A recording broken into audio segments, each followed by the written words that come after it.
kalau kita mau ambil secara parsial saja dalam kami memutuskan, gitu kan ya. Misalnya untuk konkret Pak ya, ini ini dikecualikan dasarnya Undang-Undang KIP, Undang-Undang PDP, Undang-Undang Kearsipan, gitu Pak ya. Ini berkaitan dengan dokumen atau rahasia pribadi. Ada tiga undang, semua saling beririsan, gitu kan ya. Maka Majelis Komisioner dalam nanti membuat pertimbangan, ya kan itu sebaiknya bersikap seperti apa terhadap tiga undang-undang ini, Pak? Dalam pengujian konsekuensi itu step pertamanya kan mengidentifikasi informasi yang punya potensi pengecualian secara yuridis dulu. Maka identifikasilah dasar-dasar pengecualian. Di dalam dasar pengecualian secara yuridis itu boleh jadi ada di dalam Undang-Undang KIP pasal 17, boleh jadi sesuai dengan Undang-Undang KIP juga di pasal 17 huruf C, boleh jadi ada di undang-undang lain.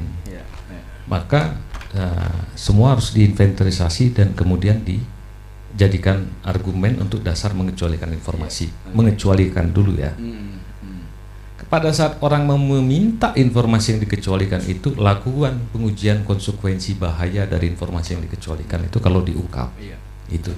Maka ini ini relevan dengan tadi keterangan ahli. Yang diuji bukan normanya, bukan menyandingkan pasal Undang-Undang KIP sekian, pasal PDP sekian, tapi adalah konsekuensi yang mungkin timbul dari situ Pak ya. Betul. Oke, baik, terima kasih. Lanjut Pak. Nah, kemudian konsekuensi pertimbangan bagi publik nih Pak nih.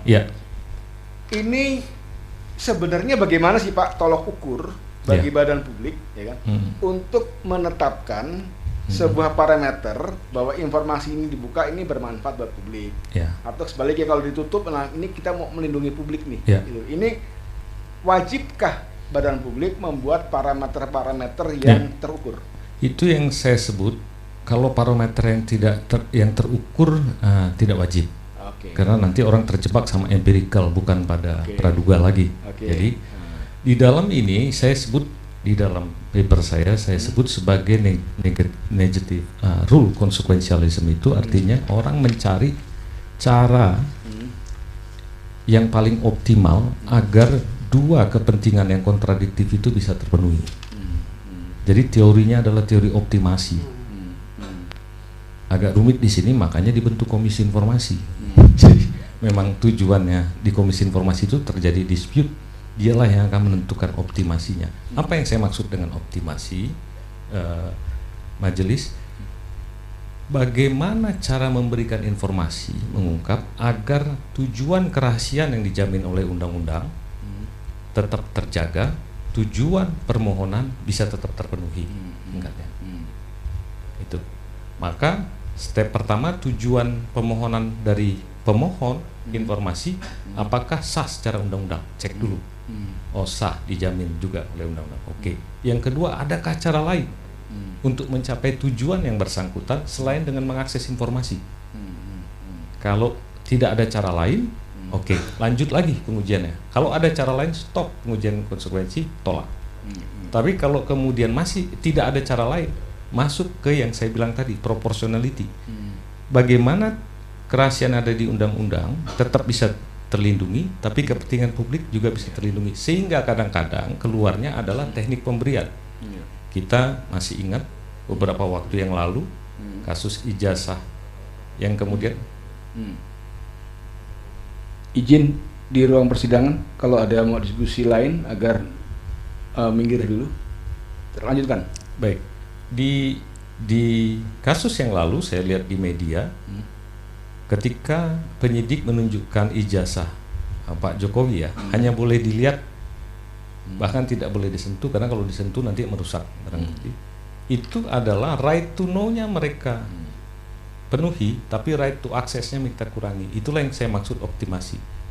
Jadi dalam hal tertentu, sepanjang dua kepentingan ini bisa terpenuhi, maka optimasi boleh dilakukan, atau yang disebut dengan mitigasi. Pertanyaan berikutnya, orang bilang, bagaimana kalau tidak ditemukan cara? Kalau tidak ditemukan cara, tahap berikutnya yang dilakukan pengujian apakah kemungkinan di override. Di override itu kalau informasi ini ditutup sesuai dengan undang-undang, tapi bisa mengancam nyawa yang bersangkutan, pemohon informasi maksudnya.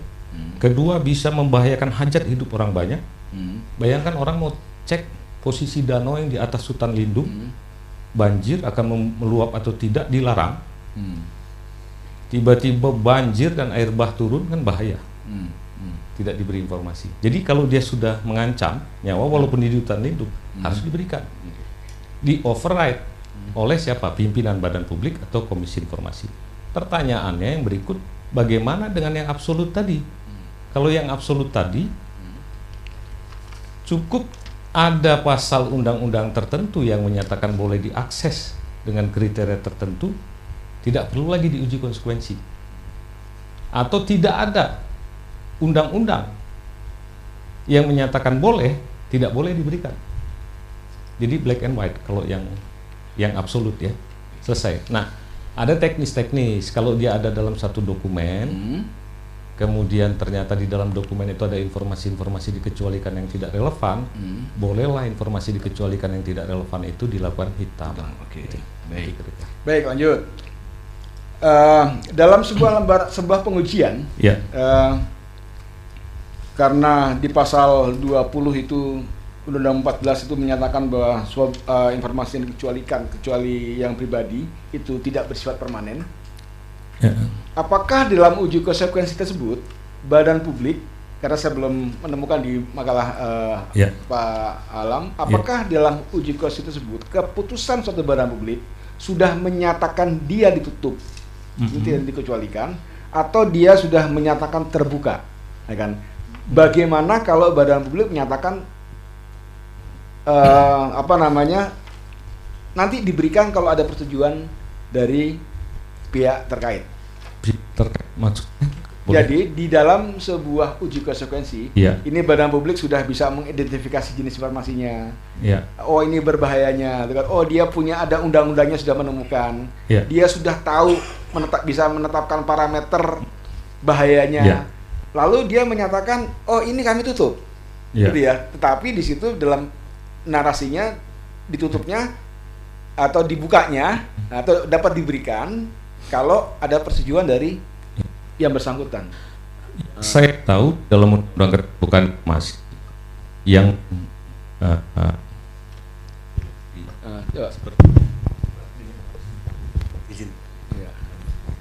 yang membutuhkan persetujuan pihak lain itu biasanya menyangkut informasi privat, baik informasi pribadi ataupun informasi di perusahaan yang terkait dengan kontraktual misalnya itu ya. Nah, di luar itu tidak memerlukan persetujuan pihak lain dalam pengujian. Kenapa? Karena dia bukan informasi privat. Maksud pertanyaan saya, ketika dia menyatakan dalam sebuah hasil akhir uji konsekuensi, itu kan dia akan menutup atau membuka. Kan keputusan seperti itu. Betul. Nah, di dalam keputusan menutup dan membuka itu, atau katakanlah dia membuka, Pak ya. Asumsikan dia membuka. Membuka, tapi kemudian ditambahkan keterangan membutuhkan persetujuan dari pihak lain. Itu tidak bisa. Itu bukan ketetapan. Bukan ketetapan ya. Ketetapannya harus buka atau tutup. Kemudian cara memberikannya apa? Baik. Karena ini berkaitan dengan ilmunya material kita uji dengan pendapatnya Pak. Jadi maksud saya begitu. Jadi dia tidak bisa ada kontingensi lagi. Pak Alam, tadi itu hal-hal yang sifatnya general Pak Alam ya. Nah sekarang yang agak spesifik, karena tadi Pak Alam juga menerangkan agak mengerucut pada perkara akuo. Tadi Pak Alam menjelaskan atau memberi contoh terhadap dokumen-dokumen Pak Alam pada saat Pak Alam mengikuti seleksi, meskipun sekarang Pak Alam sudah tidak lagi komisioner, itu bisa dibuka. Karena pada saat itu berkaitan dengan posisi Pak Alam saat itu sebagai jabatan publik. Sepanjang orang meminta itu terkait dengan posisi saya dalam di situ Pak ya. Pada saat seleksi ombudsman. Jadi sekarang nih Bapak nih jadi kemarin ombudsman, ya Pak ya. Sekarang nggak di ombudsman, di tempat lain, badan publik Pak ya. Kemudian ada orang ingin mendapatkan dokumen tersebut atau informasi tersebut, ya kan? Tapi berkaitan dengan posisi Bapak yang baru, itu bagaimana Pak? Dalam teori yang Bapak pahami. Kalau dalam posisi saya yang baru, apakah saya sedang ada dalam jabatan publik? Jabatan publik. Dalam posisi jabatan publik. Kalau dalam posisi dalam jabatan publik dia tidak perlu melihat yang lalu, dia minta posisi saya ketika saya menempati jabatan publik. Informasinya boleh. Tapi kalau saya sekarang privat, ya pasti tidak boleh, kan? Ya, tidak bisa. Yang dia bisa meminta informasi ke Pansel atau Setnek dulu yang menangani, mana data CV-nya Alamsyah saya mau lihat misalnya pada saat dia mendaftar ombudsman sebatas CV itu. Tapi setelah tahun 2021 saya tidak lagi di situ, ya dia tidak bisa meminta karena saya tidak pada posisi sedang jabatan publik. Jadi pada saat Pak Alam sudah tidak lagi menjadi pejabat publik, gitu kan dia informasinya. Maka informasi pada saat Pak Alam mencalonkan, ya kan? Itu menjadi tidak bisa lagi. Masih pada saat saya mencalonkan boleh. Mencalon boleh. Iya, CV saya katakanlah sampai posisi Pak Alam itu sudah tidak lagi jabatan publik. Sekalipun saya tidak sedang menjabat publik, tidak pada posisi jabatan publik. Saya 2000 ini kita teknis ya. 2016 saya diterima di Ombudsman. Orang bertanya tentang mana data CV Pak Alamsyah. Pada saat itu dia minta ke Setnek, ya Setnek harus memberikan. Terus saya selesai di Ombudsman. Ada orang minta data CV saya ketika saya mendaftar ke Ombudsman, dan kemudian diterima di Ombudsman.